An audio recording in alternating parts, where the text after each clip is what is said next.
নমস্কার, সনাতন ধর্মকথা চ্যানেলে আপনাদের সবাইকে স্বাগত। আজ আলোচনা করব ব্রাহ্মণের গলায় যে পৈতা থাকে তার গুরুত্ব কী।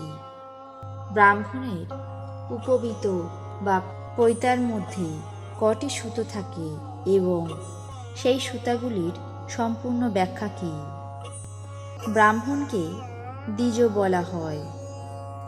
উপবীত বা পৈতা ধারণের মাধ্যমে ব্রাহ্মণ দ্বিতীয় জন্ম লাভ করে থাকেন।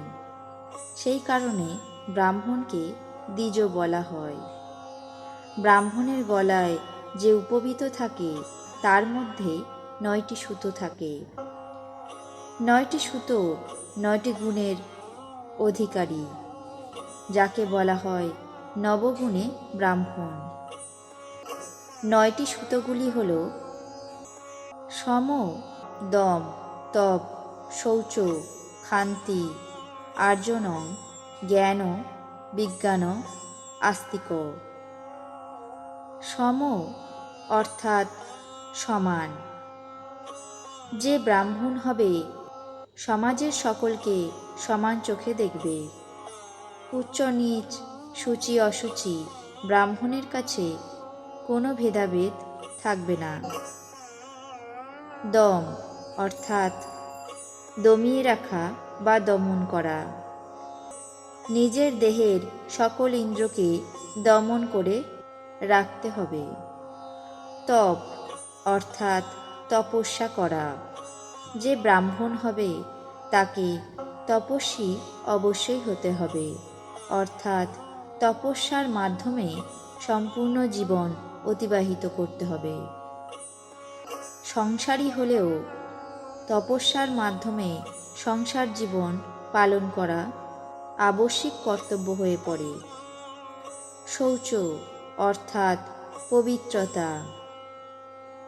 মন এবং দেহকে সবসময় পবিত্র রাখতে হবে। ক্ষান্তি অর্থাৎ ক্ষমা করা। ক্ষমা হল পরম ধর্ম, তাই ব্রাহ্মণ হবে সবসময় ক্ষমাশীল ব্যক্তি, যিনি সবাইকে ক্ষমা করতে সক্ষম হবে।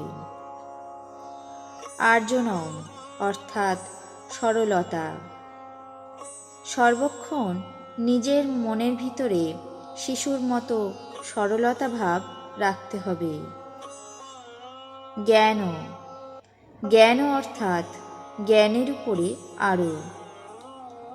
জ্ঞান অর্থাৎ চৈতন্য জ্ঞান, তার মধ্যে মৌন ভাব রেখে চৈতন্য জ্ঞান রাখতে হবে। বিজ্ঞান অর্থাৎ সর্বশ্রেষ্ঠ জ্ঞান, যাকে গীতা ভাগবতের জ্ঞান বলা হয়। যে ব্রাহ্মণ হবে তার ভিতরে গীতা ভাগবতের জ্ঞান সম্পূর্ণরূপে থাকতে হবে। সেই জ্ঞানকে কাজে লাগাতে হবে এবং সমাজের সকল স্তরে সেই জ্ঞান পৌঁছে দিতে হবে। আস্তিক্য অর্থাৎ যারা ধর্ম মানে বা ধর্মের প্রতি অটুট বিশ্বাস, যাদের ভিতরে অত্যন্ত বেশি পুণ্য সুকৃতি থাকে, তাদেরকেই বলা হয় আস্তিক্য। ব্রাহ্মণের ভিতরে এটা অবশ্যই থাকতে হয়। এই গুণগুলি যাদের মধ্যে থাকে তারাই আসলে ব্রাহ্মণ। কিন্তু এই গুণ আর জ্ঞান কোনো একজন ব্রাহ্মণের মধ্যে না থাকলে সে কখনোই ব্রাহ্মণ নয়।